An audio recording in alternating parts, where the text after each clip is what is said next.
7h, 10h sur Radio Courtoisie, suivez la ligne droite. Alors, comme Juliette Briens dans sa chronique d'hier, vous voulez parler de censure, Louis. Et oui, Liselotte, censure. C'est quand même le mot qui aura le plus fait son apparition ces derniers jours et qui aura, à juste titre, scandalisé non seulement Juliette Briens, mais également de nombreux éditorialistes qui déplorent une inquiétante accélération d'une certaine tyrannie idéologique que Mathieu Bock-Côté appelle très justement le totalitarisme sans le goulag. Alors, avec cette décision complètement absurde et inapplicable du Conseil d'État, encouragée par Reporters sans frontières, organisme financé en partie par Soros et la Commission européenne, je le rappelle, l'ensemble des médias, et non pas simplement CNews, commencent à craindre ce qui pourrait leur arriver, comme un boomerang que l'on se prendra en pleine tête. Personnellement, je tiens à les rassurer, car je ne vois pas concrètement comment un organisme comme l'Arcom peut, à lui seul, comptabiliser à la seconde près l'ensemble des interventions qui se dérouleraient sur des dizaines ou des centaines de chaînes. Une absurdité juridique que Philippe de Villiers a décryptée vendredi dernier. Le Conseil d'État, il a dit ceci. Non seulement vous allez faire la comptabilité des personnalités politiques, mais vous allez pour CNews. Il s'adresse à l'Arcom, au régulateur. Vous allez comptabiliser aussi, par-delà les personnalités politiques, tous les intervenants à l'antenne, tous les participants, c'est-à-dire les chroniqueurs, les animateurs et les invités. Il ne reste pas grand monde. Et donc, en fait, il va falloir sonder les reins et les cœurs, mais c'est pas ça qui est grave. C'est que c'est pas dans la loi, en fait. C'est une violation, une dénaturation de la loi du 30 septembre 86. Donc le Conseil d'État viole la loi dont il se réclame. C'est, pour des juristes de ce niveau-là, une défaillance qu'il va falloir relever. Et mis à part cette politisation évidente de la plus haute juridiction administrative, la charge systématique des associations comme Reporters sans frontières révèle enfin qui ils sont vraiment. Des militants gauchistes se faisant passer pour neutres et objectifs tout en revendiquant une supériorité morale sur des médias qu'ils jugeraient déviants. Mais quand on cherche à vérifier s'ils ont effectivement les mains propres, on découvre des positions politiques pour le moins dérangeantes que Juliette Briens a révélées dans sa dernière chronique. L'auteur du rapport contre CNews, François Jost, disait en effet sur son compte Twitter en 2015 « On aime la bande décimée », le lendemain de l'attentat contre Charlie Hebdo. Pire, il disait ne pas voir de problème au fait de ne pas qualifier les frères Kouachi de terroristes. Des positions pour le moins choquantes que Charlotte Dornelas a parfaitement soulignées sur CNews. C'est intéressant parce que François Jost nous dit, là en l'occurrence, quand il refuse, que le fait que la BBC partout dans le monde refuse d'employer le mot terrorisme, il nous dit que ça pourrait choquer une partie du public arabophone qui ne considère pas terrorisme. Bon, déjà, en l'occurrence, lui est français. En France, dans le référentiel, me semble-t-il, les frères Kouachi, il n'y a pas eu le débat, il n'y a même pas eu le débat sur le fait de les qualifier comme terroristes. Mais c'est exactement la même rhétorique, souvenez-vous, qui avait été utilisée par l'AFP, qui dit parmi nos clients, alors là ça concernait le Hamas cette fois-ci, parmi nos clients partout dans le monde, certains ne considèrent pas le Hamas comme terroriste, et le patron de l'AFP d'expliquer que par conséquent dans leur communiqué, ils écrivaient mouvement considéré comme terroriste par les États-Unis et la France, sans qualifier eux, en raison de leur objectivité, le mouvement de terroriste. Alors j'aimerais savoir pourquoi l'AFP et François Jost n'utilisent pas la même précaution quand il s'agit de qualifier tel ou tel d'extrême droite. Puisque, me semble-t-il, il n'y a pas de consensus pour expliquer, et il n'y a pas de raison scientifique non plus pour expliquer que tel ou tel est marqué à l'extrême droite, comme l'écrit régulièrement l'AFP. Donc on voit bien qu'il y a quand même, dans le fond, une malhonnêteté réelle. Et en tant que spectateur régulier de cette chaîne, je tiens à dire que ce que j'apprécie le plus est cette liberté de ton que l'on ne retrouve pas nécessairement dans d'autres médias ou chaînes d'information, que ce soit sur BFM ou France Télé. Il y a toujours ce petit côté aseptisé qui me lasse très rapidement. J'aime également cette façon dont les chroniqueurs abordent l'ensemble des thèmes avec une sincérité et une légèreté notable. Comme ici avec le journaliste Vincent Hervouette qui, visiblement, n'apprécie pas beaucoup Olivier Véran. Le docteur Véran est comme tous ces médecins qui ont exercé très peu de temps au chevet de leurs malades et qui se sont lassés d'avoir dans la journée des gens qui se plaignaient. Ils ont préféré avoir des électeurs plutôt que d'avoir des patients. Mais donc évidemment, on ne va pas se faire soigner par le docteur Véran. Ou alors il faut chercher un médecin légiste dans ces cas-là. On est déjà mort si on va faire appel au docteur Véran. Alors, je disais tout à l'heure que l'ensemble des thèmes pouvaient être abordés. Ce n'est pas si vrai. Dans une précédente chronique qui avait d'ailleurs rencontré un immense succès, Vincent Hervouet avait fait une allusion douteuse sur le couple Macron pendant un débat, en présence d'un avocat, sur la majorité sexuelle des mineurs. Depuis, on peut dire que Pascal Praud a bien retenu la leçon et ne laisse plus rien passer pour éviter de revivre cet énorme malaise. Comme ici avec la journaliste Elisabeth Lévy, pendant un débat sur l'affaire Judith Godrèche. Judith Godrèche, je crois qu'elle était mineure au moment où elle a eu ses rapports avec Benoît Jacot. Donc c'est ça. On ne peut pas consentir à ce exemple. Avec tout mon respect, je pense que Emmanuel Macron. Il y a une confusion. Elisabeth. Je pense que Annie Dupéret confond deux choses. Et puis, pour justifier la censure de ces news, la gauche s'est évertuée à ressortir d'anciens extraits où l'on voit Pascal Praud sortir de ses gonds devant des invités parfois totalement désemparés. Comme cette compilation montée par le compte Twitter Infodétox. Pauline, je veux bien qu'on ait des débats ensemble, mais quand on vous interrompt, faut que vous arrêtiez de parler. Enfin, vous vous rendez compte les arguments que vous donnez? Mais faut apprendre aux gosses de 18 ans à prendre des notes. Mais enfin, vous êtes des enfants. Faut être sérieux. Ça n'a rien à voir avec le stationnement. Vous me répondez 40 000 morts et je vous dis que ça... Enfin, c'est insupportable. Non, c'est insupportable de répondre comme ça. Je vous parle d'une amende à 50 € et vous me dites qu'il y a 40 000 morts en France. Comment voulez-vous que vous soyez crédible? Alors, si vous n'êtes pas content, vous partez.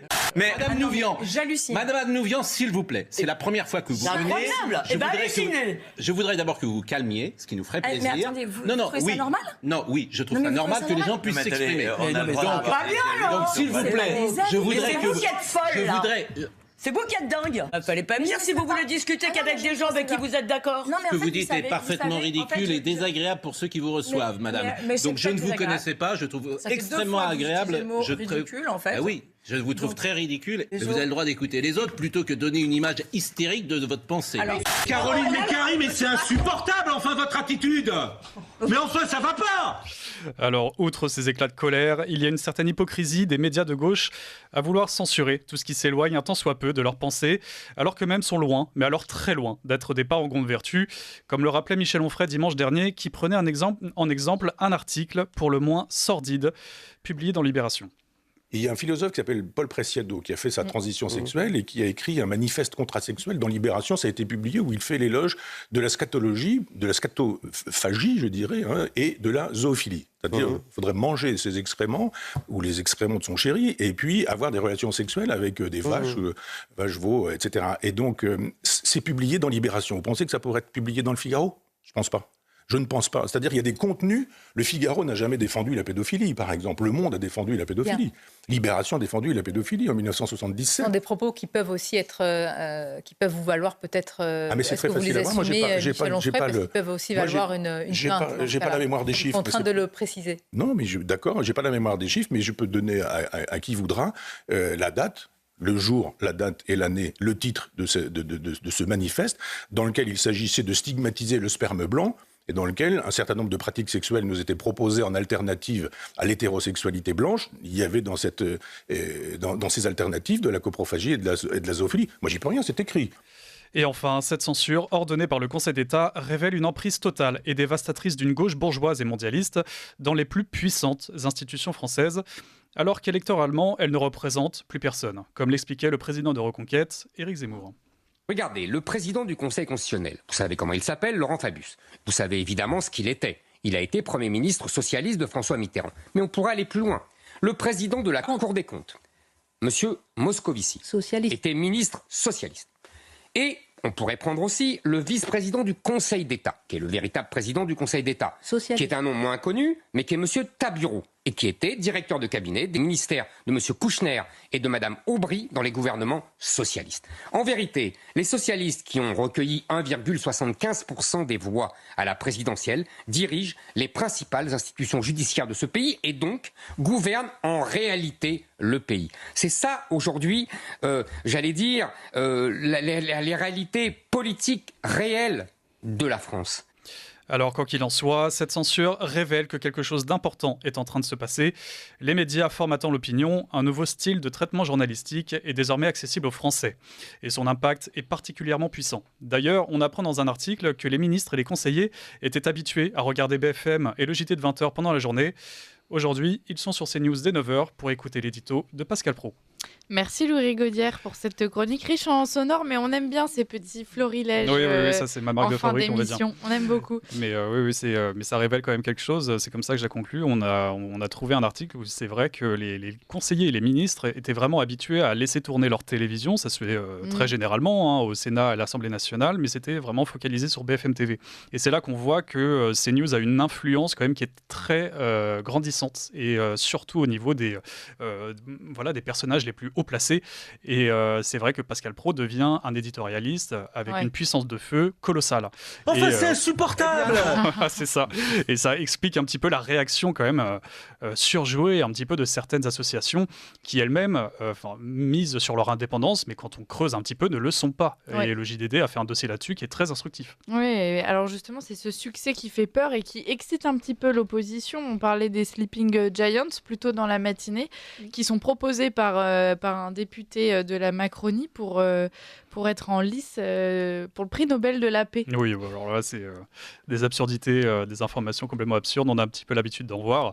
Mais en tout cas, les Sleeping Giants ont de l'impact, mais on pensait que des petites associations comme Reporters sans frontières, on n'en avait pas. Mais finalement, on voit que des hautes juridictions, les plus hautes juridictions françaises, les suivent. Et ça, c'est vraiment terrifiant. Ouais. Marie Falicon, pour conclure, une réaction ? Nous, on a l'avantage de ne pas avoir de publicité, donc heureusement, les Sleeping Giants ne viendront pas embêter Radio Courtoisie. C'est pour ça que nous, on vit que de dons, parce qu'on ne veut pas subir justement cette forme de harcèlement. Je vous invite tous à écouter la table ronde d'aujourd'hui, elle était vraiment passionnante. C'est une censure qui est assez peu connue. Elle consiste évidemment à s'acharner sur les médias de droite, que ce soit des chaînes de télévision, des sites, des médias, des rédactions, et ils sont extrêmement puissants. C'est un collectif américain qui évidemment s'importe sur notre sol et c'est extrêmement dangereux. Voilà, soutenir.radiocourtoisie.fr pour nous soutenir. Et moi, je vais vous dire les noms des responsables de tout ça. Je peux vous le dire dès maintenant, il s'agit de monsieur... Ah oui. Ah, j'ai été censuré. Non mais oui, c'est. Mais après pour revenir au sujet, c'est quand même il y a un côté rassurant, comme j'explique, l'Arcom, je ne vois pas vraiment comment ils vont pouvoir faire. Impossible. Surtout que c'est chaque chaîne qui doit prendre les moyens, c'est-à-dire bien sûr. de payer quelqu'un pour chiffrer, et après ils vont pas contrôler, c'est impossible. C'est un casse-tête financier et d'organisation impossible à relever. Et déjà rien que pour les politiques pendant les périodes électorales, c'est un casse-tête monstre parce qu'on est vraiment mesuré à la seconde près. Il y a très peu de pays qui sont comme ça. Mais alors si on va au-delà, ça ferait qu'on serait un pays unique au monde sur ce plan-là. Et on ne pourra plus se revendiquer comme étant un pays démocratique. Là, maintenant, c'est factuel. C'est l'exception culturelle française. Oui, bien sûr. Merci Louis Rigaudière pour cette chronique.